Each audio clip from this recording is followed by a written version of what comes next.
विश्वविद्यालय में काशी विद्वत परिषद के आप सदस्य हैं, कई पुस्तकों के लेखक हैं, 25 से अधिक शोध पत्र आपके प्रकाशित हुए हैं, अनेक पुरस्कार आपको प्राप्त हैं।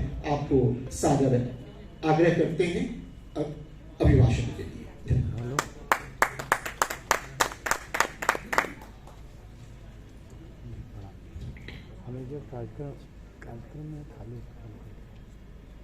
जिनके रोम रोम में राम रमण करते हैं, ऐसे मंच पर विराजमान सुधीजन और रामचरण चंचरीक जो हमारे सामने दृश्यमान है, आप सभी के अंदर विराजमान राम को मेरा राम राम। बड़ा अच्छा लगा। हम तो ऐसे विद्वानों के बीच में आज खड़े हैं कि पांव में कंपन है, लेकिन राम के प्रति कुछ कथन करने का भाव भी है। मेरे गुरुदेव प्रोफेसर रामपूजन पांडे जी भी विद्यमान है। समय अल्प है, लेकिन समय में भी यदि संस्कृत के होने के नाते जो मैं के साथ है वही समय है, जो सबके साथ है वो समय है। हम सब राम के साथ हैं। आइए, भारतीय साहित्य में राम विषय था। संचालक महोदय ने कहा कि संस्कृत साहित्य में राम। वास्तव में मैं एक लाइन में यदि कहना चाहूंगा जरूर कि संस्कृत साहित्य नहीं, भारत का कोई भी साहित्य या विश्व का कोई भी साहित्य राम का दास है। क्यों राम का दास है? राम का दास क्यों है? क्योंकि विश्व का वह साहित्य तब सुखांत होता है जब राम के चरित्र का वो चित्रण करता है, नहीं तो वह विश्व का साहित्य जो पाश्चात्य साहित्य वो इसीलिए दुखांत है कि वो राम के चरित्र का चित्रण नहीं कर पाता है। इसीलिए मैं कहूँ ये चीज कि राम समय बड़ा कम है, और समय कम होने के नाते जो पढ़ाई लिखाई है वो थोड़ा सा सीमित हो जाती है। फिर भी हमने अभी चिंतन किया बैठे बैठे गुरुदेवों के भाषण को सुनते हुए, तो मैं मूल रूप से सर व्याकरण का विद्यार्थी हूँ। मुझे लगा पाणिनि ने राम के लिए क्या किया है, लगे व्याकरण में खोजते खोजते अभी अभी मुझे प्राप्त हुआ है कि पाणिनि ने व्याकरण को, यदि आप संस्कृत का साहित्य मानते हैं, तो पाणिनि व्याकरण ने राम को 24 राम बनाया है। पहला राम कक्षा 4 का बच्चा पढ़ता है, राम रामो रामा। एक राम से अनंत राम की यात्रा, ये भारतीय साहित्य की देन है। और अंत में क्या है? सप्तमी विभक्ति है, रामे रामयोः रामेषु। ये विश्व का लय रामेषु, राम में होना है। इसीलिए संस्कृत साहित्य ये साहित्य है। राम, वहां से राम चलते हैं तो संसार चलता है। रामेषु, और राम में संसार लय होता है।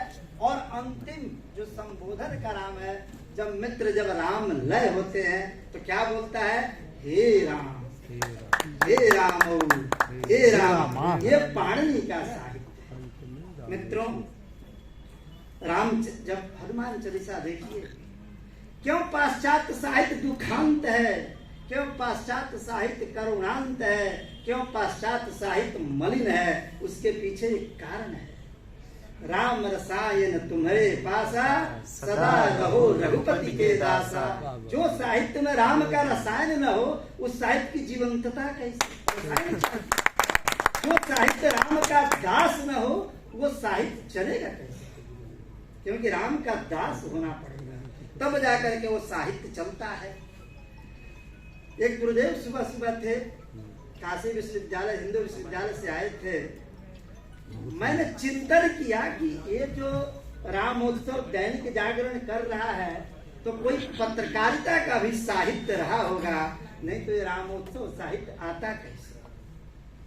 अब चिंतन कीजिए, पत्रकारिता के साहित्य में राम कहाँ है? पत्रकारिता के साहित्य में कौन पत्रकार है जो परमात्मा के बड़ी करीब है? यह कथा प्रारंभ करते हैं वाल्मीकि जी।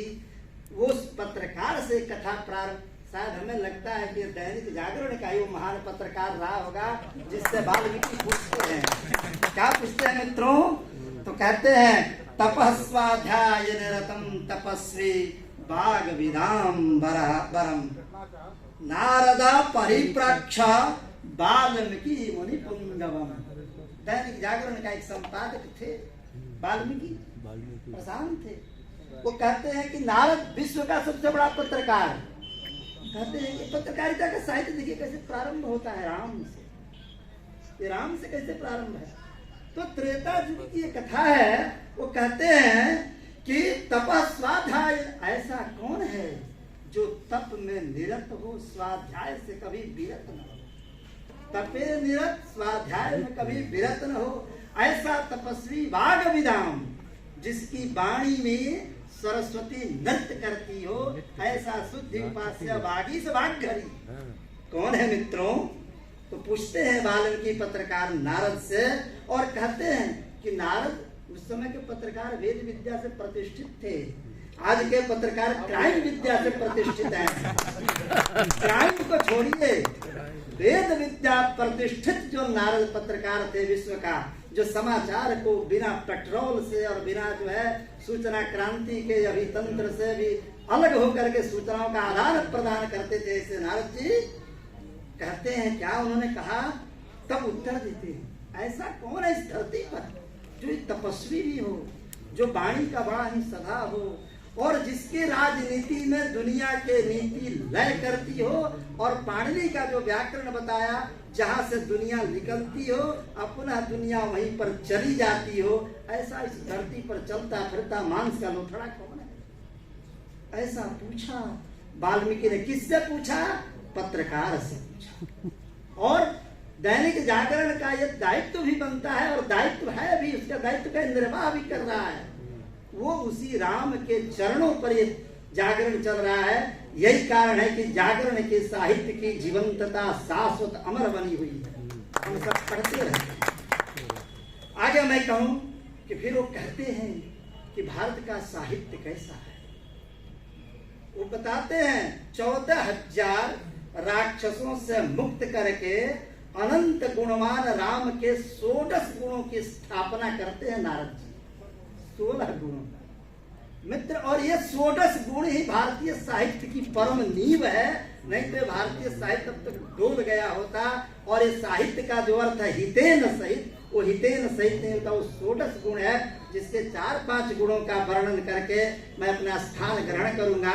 समय कहता है कि न बदतु न बदतु, मन कहता है कि हमेशा बदतु हमेशा बदतु, लेकिन मन समय के बीच के द्वंद्व में झूलता है। व्यक्ति क्या कर सकता है? फिर भी क्या कहा? अयम राम है, ये राम कैसा है? तो कहा धर्मज्ञ। ये क्यों विशेषण दे रहे? ये क्यों राम को आप धर्मज्ञ कह रहे हो? राम जो अभी बालक राम है, अभी राम बालक हैं। ये चर्चा जब आप लोग वाल्मीकि रामायण के आंगन में अपने इस मांस पिंड को रखेंगे, तो उस समय के राम बालक राम है। स्वाभाविक बात है, कहानी शुरू हो रही है। वो राम धर्मज्ञ कैसे हो सकता है? तुलसीदास भी कहते हैं अल्पकाल विद्या सब पाई। अरे भाई, विद्या अल्पकाल में कैसे संभव है? वो भी विद्या। विद्या की परिभाषा बहुत अद्भुत है। असली विद्या वही है जो ब्रह्म के बारे में बतावे। राम बालक को ब्रह्म को कैसे बताएंगे? लेकिन फिर भी तुलसीदास जी का मन मानता नहीं है। तुलसीदास जी कहते हैं अल्पकाल विद्या सब पाई। समस्त विद्या को पाने वाले, तो जो समस्त विद्या को पाएंगे वो धर्मज्ञ होंगे। और धर्म पूर्वक धर्म का अर्जित करना। आजकल तो कुछ लोग हैं कहते हैं चलो रास्ते में 10,000 मिल गया, 5,000 रुपया संकट मोचनाय नमः कर देंगे, 5,000 रुपया स्वशरीराय नमः। ये धर्म नहीं है। वो धनार्जन कैसा हो? तो धर्म पूर्वक धर्म का अर्जन, धर्म पूर्वक अर्थ का अर्जन हो, धर्म पूर्वक काम का अर्जन हो, और धर्म पूर्वक मोक्ष का अर्जन हो। नहीं तो हमारा इतिहास बताता है एक सज्जन गए तो इंद्र उनको बीचे में फेंक दिया, आज भी लटके हुए हैं, क्योंकि धर्म पूर्वक मोक्ष उन्होंने नहीं पाया। तो राम के साहित्य में यदि आप जाएंगे तो भारतीय साहित्य बताता है कि धर्म के भी अर्जन के तरीके हैं, अर्थ के अर्जन के तरीके हैं। और एक काम मोक्ष के 1-2 लाइन के बाद मैं समाप्त करूंगा। एक दूत का साहित्य आता है, दूत साहित्य, ये मुझे बड़ा अच्छा लगा। गुरुदेव तो पूरे नक्शे के जो है रामचरण में जिनके मन रमण करता हो, ऐसे संत पुरुष के दर्शन करके लगता है क्या मैं उनके सामने बोलूं। लेकिन एक दूत साहित्य आता है। देखिए राम का कैसा दूत साहित्य है। यह विश्व के सामाजिक इतिहास में, राजनीतिक इतिहास में, प्रबंध शास्त्र में विश्व के अनोखा उदाहरण है। जब सूत आता है और गगन मंडल से अभी उतरता है तो सुग्रीव देखते ही उस समुद्र के तट पर कहते हैं रुक जाओ, अन्यथा अणु और परमाणु बम से तुमको विध्वंस कर देगा। सूत रुकता है और यह समाचार जाकर के प्रभु राम को देता है, सुग्रीव वगैरह देते हैं। और राम ने कहा कि नहीं अरे वो तो दूत है, उसको उतारो। पता चलता है कि वो सूत नहीं, वो विभीषण आदि है। पहले से तो राम का भी तंत्र था। तब तक में कुछ ही दिन के बाद सूत भी बंदर का रूप धारण करके राम की सेना का निरीक्षण करता है और विभीषण जैसा तंत्र विद्या का विशेषज्ञ या मर्म विद्या का विशेषज्ञ या छद्म वेशधारियों को जानने वाला शक्तिशाली महापुरुष, उसने कहा कि अस्ति अयम खलु सूकः नास्ति अयम अन्यः। ये तो सूक है, बंदरवत दृश्य। और आजकल बहुत लोग बंदर का रूप धारण करके बहुत काम कर रहे हैं, देश देख रहा है।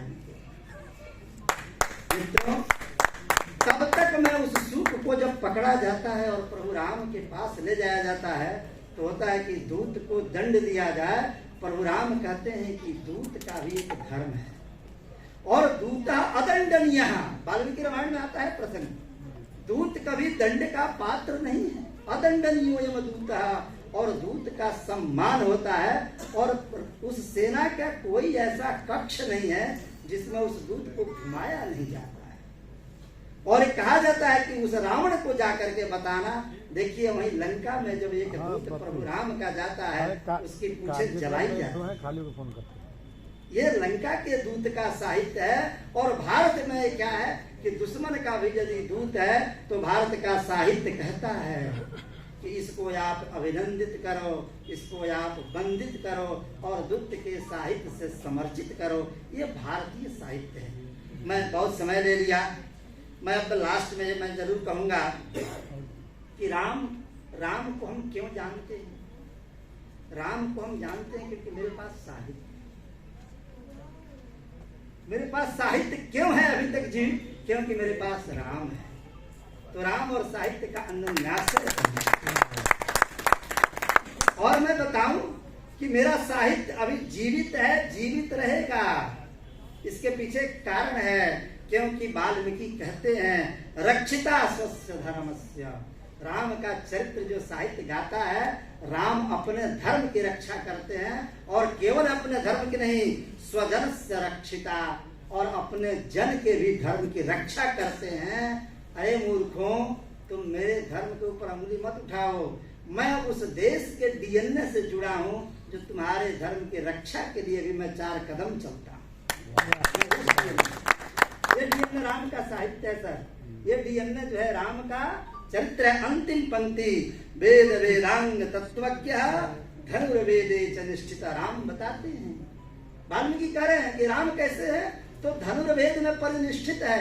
इसका मतलब ये नहीं है कि धनुष शोभा के लिए है, जरूरत पड़ेगा तो वह धर्मज्ञ जो धर्म शास्त्री है इस धनुष के द्वारा तुम्हारे अधर्म रूपी पहाड़ को बहुत झटती में बर्बाद कर सकता है। लेकिन भारतीय साहित्य उसको भी आबाद करके रखता है। यही तो कारण है कि सर हमारे यहाँ चरवाक दर्शन के हम लोग पहले महत्व देते और हम चरवाक का भी अभिवंदन करते हैं। तो मेरे यहाँ चरवाक साहित्य भी जीवित है। मुझे इतना मतलब लकारो कि मैं राम को भी आपके सामने खड़ा कर दूं, यही कहते हुए रामाय नमः, नमो नमः। सियावर रामचंद्र भगवान की